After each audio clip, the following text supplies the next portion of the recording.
เล่นตีนได้หายใจเม่งสลังเพราะจีเพราะใส่ขมงจังเยรีคลังนั่งช่วยสาโตคณะปะสำแรงสีสลัดถอสัจถอหนึ่งยุทธติดถออีสาขามชามขมายตายจำนำตัวสายจำกาย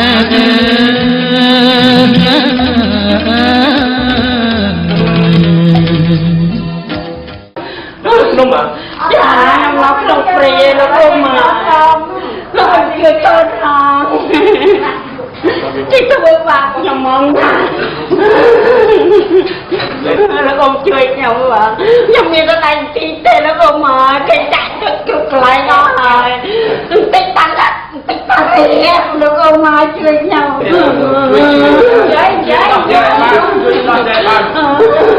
លោកប្រធានសំរងស៊ីបានដឹកនាំតំណាងប្រជាពលរដ្ឋទៅជួបជាមួយនឹងអាជ្ញាធរខេត្តកោះកុងដើម្បីដោះស្រាយបញ្ហាដីធ្លីរបស់ប្រជាពលរដ្ឋដែលត្រូវបានឈ្មួញរំលោភយក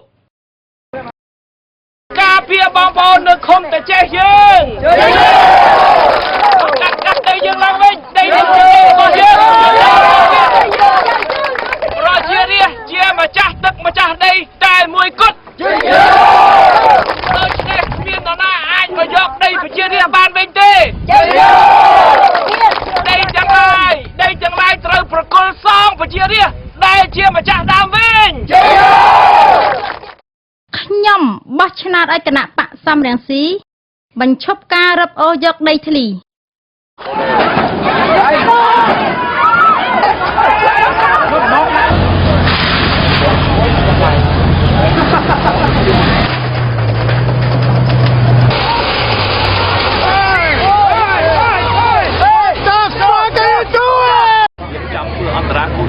យើងមកព្រៀបយើងមកទាំងយើងមកទាំងវត្តមានយើងអត់មានអ្វីក្រៅពីទឹកចិត្តក្រៅពីទ្រូងយើងណាយកមកទាំងទៅពីមុខវិជារាជប៉ះពាល់វិជារាជឲ្យមកប៉ះពាល់យើងទៅហើយដំណើរនេះតាមនេះចិត្តទៅស្គាល់មកឈរការពារទាំងវិជារាជរៀបចំឈូសយ៉ាងណាយើងទៅឈរមុខយ៉ាងណាមកឈូសយ៉ាងណាឈូសយើងទៅ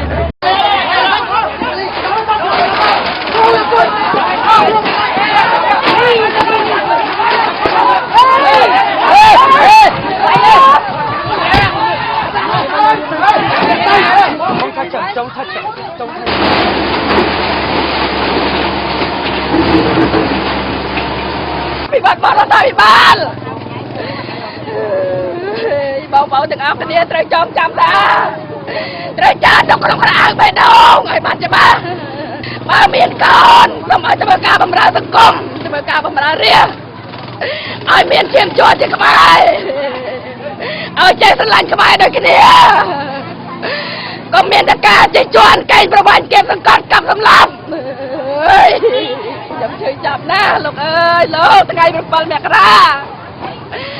នេះហើយថ្ងៃ7មករាបងប្អូនចងចាំក្នុងកៅអៅបេះដូងទៅអំពើហិង្សាមកលើនេះអ្នកនោះនឹងទទួលទោសតាមច្បាប់ហើយនៅពេលឆាប់ៗនេះបោះឆ្នោតឲ្យគណៈបកសំរងស៊ីដើម្បីបញ្ចប់ការបណ្ដេញប្រជាពលរដ្ឋខ្មែរចេញពីលំនៅឋាននេះជារូបភាពសកម្មភាពរបស់កងកម្លាំងប្រដាប់អាវុធដែលបានចូលរួមការពារគ្រឿងចាក់របស់ក្រុមហ៊ុនធ្វើការឈូសឆាយដីរបស់ប្រជាពលរដ្ឋនៅភូមិអូ5ឃុំព្រៃកក់ស្រុកស្ទឹងត្រង់ខេត្តកំពង់ចាមបញ្ឈប់ឲ្យរឿងថាគ្រឿងចាក់នេះឲ្យសំដៅពីទឹកដីប្រជាជនដែលអត់បាយមួយឆ្នាំកន្លងមកហើយគេថាខ្ញុំចង់ដល់រស់នៅតែកន្លែងនឹងឯងព្រោះដូនតាខ្ញុំងំនៅកន្លែងនឹងកប់ពពុះក្តីដែរអត់ទេអត់ខ្ញុំកប់ចិត្តទេព្រោះដូនតាខ្ញុំងំនឹងខ្ញុំមិនទៅណាមកណាលេចខ្ញុំកប់ចិត្តនៅទីកន្លែងនឹងងំផ្លែនឹងក៏ស្បាយចិត្តបាទក៏កប់ចិត្តបាទជាកំណើតរបស់ខ្ញុំរួចទៅដល់ពីឪពុកម្ដាយជាដូនជាតាខ្ញុំមើលធ្វើរស់នៅកន្លែងហ្នឹងនៅពេលបច្ចុប្បន្នខ្ញុំមិនដឹងក្តីមកខ្ញុំរស់នៅកន្លែងហ្នឹងដល់ពេលឥឡូវនេះ2010នេះក្រុមហ៊ុនគេថាដីនឹងជាដីរបស់ក្រុមហ៊ុនតារដ្ឋាភិបាលដែលជួយផលិតឆ្នោតពីប្រជាពលរដ្ឋយកទៅប្រកបឲ្យក្រុមហ៊ុនប្រជាពលរដ្ឋស្រីក្រគ្មានលុយគ្មានកាក់ទៅជួយរដ្ឋាភិបាលគាត់អត់មើលឃើញថាប្រជាជនក្រីក្រហើយគាត់ជួយតែអ្នកមានតែចំណែកអ្នកក្រគាត់មើលអត់ឃើញទេខិតតែខ្លាយដូចគ្នាតែ នៅទឹកដីខ្មែរអូចូលថ្ងៃការពារស្អីអត់មានតែការពារព្រំដែនទេរាល់ថ្ងៃពលិសធ្វើបាបតែប្រជាពលរដ្ឋដូចគ្នាទេប្រជាពលរដ្ឋគ្មានអ្វីសំអាងទេនៅដីស្រែបន្តិចបន្តួចដើម្បីយកចិញ្ចឹមជីវិតរបស់ខ្លួនខ្ញុំត្រូវតែជួយបងប្អូនពួកខ្ញុំជាតំណាងរាស្ត្រតែបានទទួលការគាំទ្រពីប្រជាពលរដ្ឋធ្វើជាតំណាងបងប្អូនត្រូវតែការពារដីបងប្អូនដីនេះវាមិនទៅតែមានដំណោះពី3ខែខាងមុខនេះទេគឺតាំងពី2004បាទនេះប្រវត្តិដីដែលខ្ញុំបាទកាន់កាប់តាំងពីចុះពីលើមកតាំងពី79មកខ្ញុំកាន់កាប់រហូតប៉ុន្តែមកដល់ឆ្នាំ2004ប្រាប់តែមានដីការបស់តុលាការដំបងគេមកបង្គាប់ឲ្យខ្ញុំរុះរើផ្ទះសម្បែងហើយនឹងឈប់ធ្វើស្រែចម្ការនៅលើដីនេះបាទយើងខ្ញុំទាំងអស់គ្នាហ្នឹងក៏បានប្តឹងតាំងពីសាលាដំបងឡើងទៅសាលាដំបងក៏គេមិនកាត់ឲ្យប្រជាពលរដ្ឋទេគេថាប្រជាពលរដ្ឋពួកយើងខ្ញុំអត់មានប្លង់បាទប៉ុន្តែពួកយើងខ្ញុំអត់មានប្លង់មែនប៉ុន្តែមានភ្លឺព្រោះប្លង់តតែរដ្ឋាភិបាលធ្វើឲ្យបាទពួកយើងខ្ញុំបានបាទហើយឯក្រុមហ៊ុនគេមានលុយគេអាចជួលពួកខាងសូយកដីធ្វើប្លង់ជូនពួកគាត់បានបាទហើយឯកសារខាងក្រុមហ៊ុននោះវាមានតែបានអត់មានលិខិតទិញលក់ពីពួកយើងខ្ញុំទាំងអស់គ្នាទេបាទពួកយើងខ្ញុំទាំងអស់គ្នាទាំង88គ្រួសារនេះបើសិនជាក្រុមហ៊ុនមានលិខិតទិញលក់ពីឈ្មោះណាមួយបើមេដៃនេះឈ្មោះនេះនិងលេខតាញ៉ាំបាននេះពួកយើងខ្ញុំនឹងប្រកល់ជូនហើយនឹងចូលខ្លួនទៅទទួលច្បាប់បាទនឹងពួកខ្ញុំទាំងអស់គ្នាអត់រៀបថយណាសូមឲ្យក្រុមហ៊ុនទទួលស្គាល់ថាដីនេះគឺជាដីរបស់ពួកយើងខ្ញុំបានកាន់កាប់ជារៀងរហូតមកមិនដែលលក់ឲ្យអ្នកណាបាទតើបងប្អូនបានទទួលលុយពីការលក់ដីទាំងអស់ហ្នឹងហ៎ឥ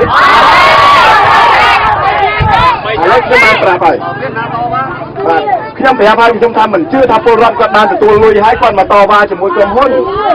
យើងនៅទាមទារតវ៉ាគ្នាចំណុចថាបើសិនជាអ្នកណាលក់ទិញសូមឲ្យយកស្នាមមេដៃលិខិតលាអក្សរកិច្ចសន្យាទទួលលុយមកហើយបើអត់មានទេក្រុមហ៊ុនខុបខិតជាមួយអាជ្ញាធរប្លន់យកដីនេះហើយបងប្អូនសំខាន់បំផុតប្រជាពលរដ្ឋយើងត្រូវការដីជាអាយុយឺនរបស់យើងដោយការអ្នកណាក្បត់នឹងរាឲ្យវាងាប់ឲ្យវាងាប់ដៃឲ្យ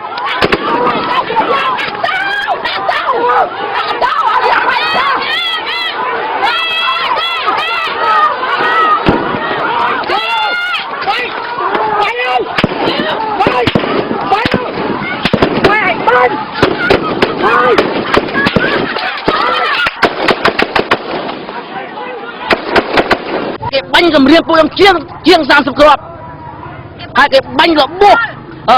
ស្រីម្នាក់ទៀតតែប៉ុន្តែមិនធ្ងន់ទេគាត់តែគប់នេះហើយខ្ញុំគេបាញ់ដែរខ្ញុំក្តៅ2គ្រាប់បាទក៏ភ្លើងខ្លីនឹងលោកមេប៉ូលីសពាក់អាវស៊ីវិលមួយគេបាញ់គេខ្ញុំហាច់អាវឲ្យបាញ់ទៅខ្ញុំអស់ស្រ័យខាធ្វើហើយបាញ់ខ្ញុំទៅងាប់អស់ទៅខ្ញុំអត់ស្រ័យជីវិតខ្ញុំទេខ្ញុំអស់ស្រ័យខ្ញុំអស់ផ្ទះខ្ញុំលើឯណាអាយុទៅធំម្លេះពោះពេកខ្ញុំលើឯណាលោកឯងមកផង់ក្បែរយកដីយកឲ្យចិនបាញ់ទៅ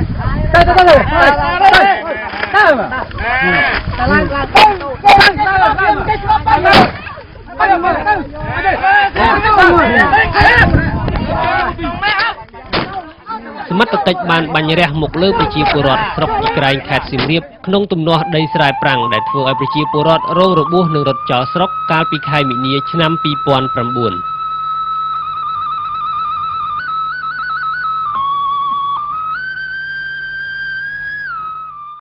បោះឆ្នោតឲ្យគណៈបកសំរងស៊ីដើម្បីយកដីធ្លីមកវិញដែលអ្នកមានអំណាចបានប្លន់យកអ្នកតំណាងរាស្ត្រមួយសុខហួរបាននាំអ្នកតំណាងរាស្ត្រសហគមន៍អឺរ៉ុបទៅពិនិត្យស្ថានភាពចំនួនដីធ្លីរបស់ប្រជាពលរដ្ឋនៅឃុំអមលៀងស្រុកថ្ពងខេត្តកំពង់ស្ពឺឥឡូវនេះប្រជាជនអត់ធ្វើស្រែបាន2ឆ្នាំហ្នឹងហើយប្រជាជនទ្រាំលំបាកវេទនាប្រជាជនលោកគូរបស់បានទិញទួចដែលមានក្នុងខ្លួននេះដើម្បីជួលអត្រាឈូសឆាយឲ្យកើតជាស្រែកើតជាចំការដើម្បីអាស្រ័យផលតទៅមុខទៀតឥឡូវនោះសូមស្នើដល់ឯកឧត្តមជួយប្រជាពលរដ្ឋឲ្យរងគ្រោះតែដល់ដូននេះថាកិច្ចសន្យាថាធ្វើឲ្យប្រជាពលរដ្ឋអាស្រ័យផលបានត្រ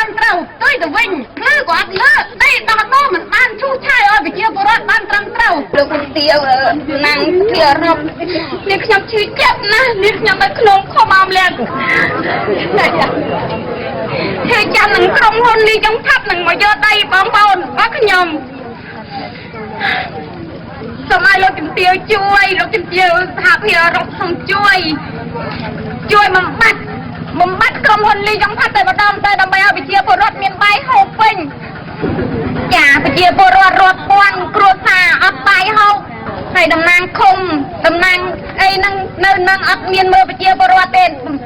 ប្រមូលយកដីប្រជាពលរដ្ឋទាំងអស់យកទៅឲ្យតលីយ៉ុងផាត់តែម្នាក់គត់ក្រុមហ៊ុនដែលគេមានលុយតែប្រជាពលរដ្ឋអត់មានអីធ្វើស្រែចម្ការអញ្ចឹងខ្ញុំសូមសំណូមពរដល់លោកជំទាវសភាអឺរ៉ុបជួយ បោះឆ្នោតឲ្យគណៈបកសំរងស៊ីលុបចោលរាល់សម្បត្តិដីធ្លីដែលប៉ះពាល់ដល់ជីវភាពប្រជាពលរដ្ឋ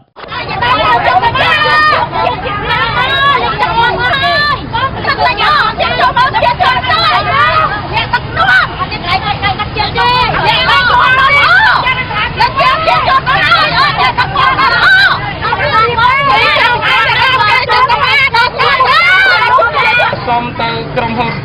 សូមបញ្ឈប់ការបូមជាមិនទាន់ហើយសូមទៅអាជ្ញាធរនិងរាជរដ្ឋាភិបាលសូមឲ្យរកវិធានការបូមទឹកនេះចេញជាបន្ទាន់ព្រោះវាប៉ះពាល់ដល់អនាម័យដល់សុខភាពដល់ការរស់នៅដែលយើងមិនអាចរស់នៅកើតហើយយើងក៏មិនដឹងទៅរស់នៅឯណាដែរបើកន្លែងហ្នឹងលេចអស់យើងមិនដឹងទៅរស់នៅឯណាហើយយើងខ្ញុំតែពីរនាក់ជាតំណាងរាស្ត្រមកកន្លែងនេះគឺមកធ្វើស្គាល់នៅសុខទុក្ខរបស់បងប្អូនឃើញថាវាលេចយ៉ាងមែនហើយលេចហ្នឹងគឺដោយសារតែបូមសាច់នឹងតែម្ដងដូច្នេះសូមមានវិធានការដើម្បីប្រជាពលរដ្ឋយើងនៅរាជធានីភ្នំពេញនេះជាពិសេសបងប្អូននៅបឹងកក់នេះរស់នៅបានដោយសុខសាន្តសុវត្ថិភាពប្រមាណលោកស្រួលសូមឲ្យសំណូមពរបងប្អូនបានសម្រេច 100% ជំរាបខ្មែរមិនមកដល់ខ្ញុំប៉ុណ្ណឹងអត់ទេទេផងទាំងអស់ខ្ញុំប្រាប់រហូតទាំងអស់នេះខ្មែរក៏គ្នានៅផងដែរ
លោកអនុខ្មែរផង